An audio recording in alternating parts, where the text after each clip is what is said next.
start off with the title of the report that you put out, because I think it speaks to actually how the markets are feeling right now. And that was, America has spoken, Trump will be president, now what? And it seems to me that's really, if you wanted to kind of explain the market activity, that's what's going on right now. So now what? What's going to happen? Well, the Republicans got a strong mandate because it's not just the President-elect Trump, but it's also the House and the Senate. And so from that perspective, from a policy perspective, we now are looking at least for the next 2 years, quite a few policy initiatives that will be put through, as opposed to what we've seen under the Obama administration in the last few years with divided Congress relative to the president, where you had gridlock in policy. So it certainly opens the door for a lot of policy initiatives.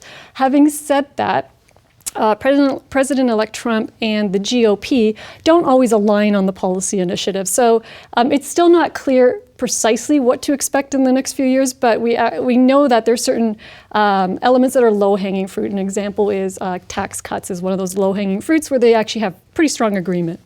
I want to go through all the list of things, and I think you're absolutely bang on in terms of the GOP obviously policy may not match Trump's campaigning policy, so there's that check and balance, and then on top of that you had just the check and balance of the president and the Congress as well. So there's lots that have to come through there. If you were kind of put all those circles together and get a little Venn diagram in the middle, you've highlighted some things in here that you think are low-hanging fruit and can move forward. You mentioned tax. Let's start there. So what do you think we could see in terms of tax reform coming out of the States? Two areas. It's both on the personal income tax reform and on the corporate income taxes. So where there's relative alignment between Donald Trump and the GOP is both of them had reductions in the corporate tax rate, a difference of 5 percentage points, one at 15% and one at 20% from a starting rate at 35%. That seems like it would be pretty easy to negotiate that difference. And so one would expect that that's going to be one of the elements coming through. And it's very much aligned to a Republican ideology. The other one is on the personal income tax side, and that one would be actually much more dramatic. Currently in the U.S. system, there are 7 tax brackets, tax rates, and both the GOP and Donald Trump had plans put forward to reduce 7 down to 3. Now, there are differences in terms of where that income tax, what level of income that would hit. But again, they're minor in my opinion, and if they really want to push forward some easy initiatives, easy wins, those are the areas you would get compromised pretty quickly. I'm going to bet the next one does not fit into this easy win category, trade. Republicans have always traditionally been very pro-trade for growth for the economy. Mr. Trump campaigned on a very anti-trade platform. So what do you expect to see happen there? Well, and now this is where it's less clear. And this is where, even from an international investor perspective, we saw stock market sell off and then come back, back into a neutral position. And I think it was because, in part, there was some reassessment in terms of what are going to be the priorities of the Republicans. Trade may not be the first one out of the gate that they angle for, because there's less clarity what grounds they're going to be in the middle on. And so, as you point out, the GOP is generally pro-trade. And in fact, if you look at the NAFTA agreement, more Republicans voted in favor of that than Democrats. So it seems to me that that's going to require a bit more negotiation on the part of Donald Trump and the Congress in general, if they want to do any big moves on that front as we go forward. So it is ambiguous, and it's probably not something that will be enacted immediately. And we also know that what gets said on the campaign trail is not necessarily what gets put into practice in policy.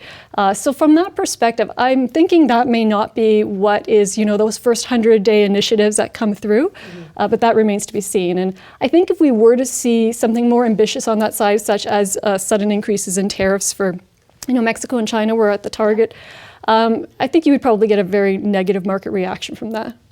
We're going to see over the next 100 days what comes out. Obamacare. Another one, of course, that President Obama came in, brought forth, and did so quite painfully, given the divided Congress. President Trump has said that's not going to stay. Again, this is a sticky point. So they do agree between the GOP and Donald Trump. And so I would expect that we will see reforms happening on that front. However, what is not clear is if they take away the Affordable Care Act, what's going to replace it? So there is no clarity on that in terms of what that form might take, what the timeline might take in terms of not resulting in disruption of people's healthcare services. So there's probably going to be change on that part. I would be pretty confident in that outcome. Yeah. But again, I don't think that's one of your 100-day policies. It would be much more difficult to get something off the ground really quickly there that's quite encompassing of the entire population. And and again, I know I'm asking questions of you that you don't know because you don't know what the changes are going to be and those sorts of things, but like what economically, what impact is that or could that have with changes? And what would you be watching for when they come out and say, yep, we're doing this? Well, they would announce some kind of agreement, right? And it would likely be telegraphed that they're working on some kind of different composition on how they're going to fund healthcare, how they're going to provide care. The system in terms of the exchange system that is currently under place under the Affordable Care Act would likely not exist or exist in a much different form. So there would be all these elements that they would start to discuss, and it would go into the media likewise, and it would be almost like floated like a balloon. So people wouldn't be caught flat-footed or off guard, but obviously you'd want to do a transition that the healthcare industry itself can adjust to because they have been orienting under this Affordable Care Act for the last several years. Mm-hmm.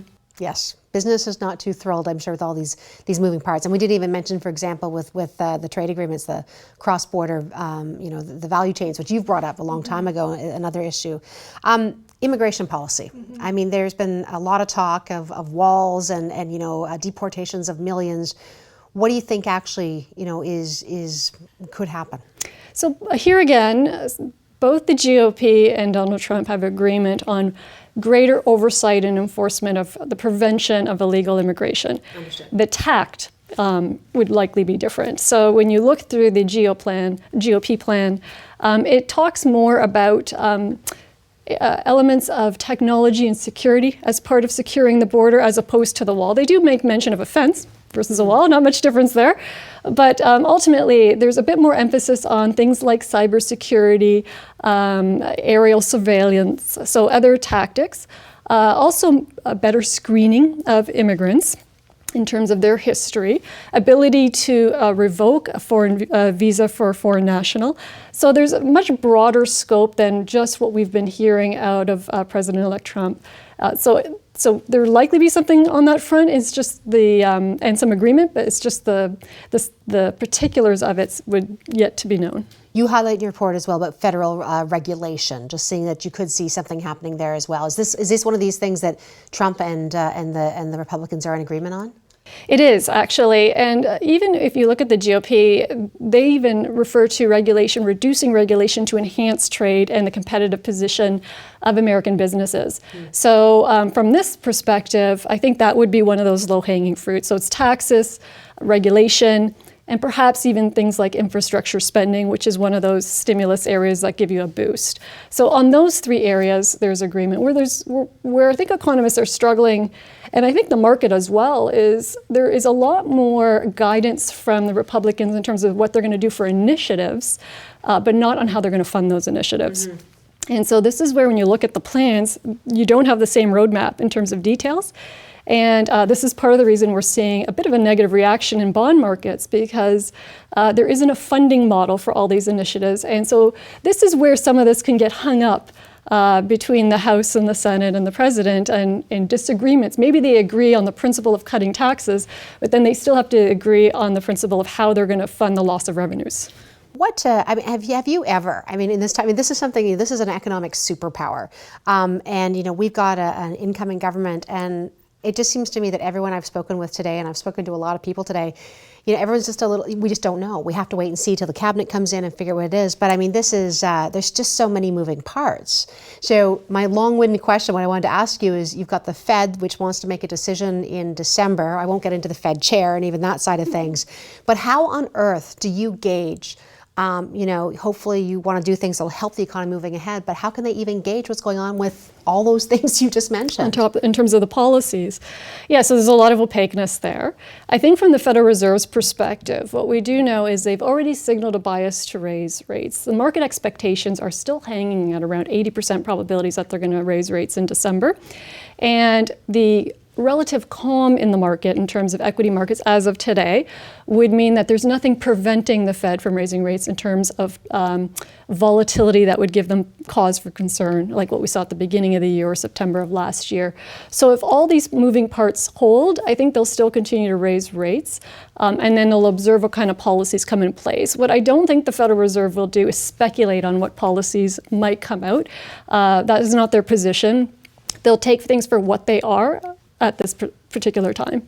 Let me ask, the one thing this election, I think, showed more profoundly, I think, that we've seen other past U.S. elections is the deep divide in the United States and social inequality and people who are frustrated with, how does that play into your economic outlook for a country? Because there's a lot of tension.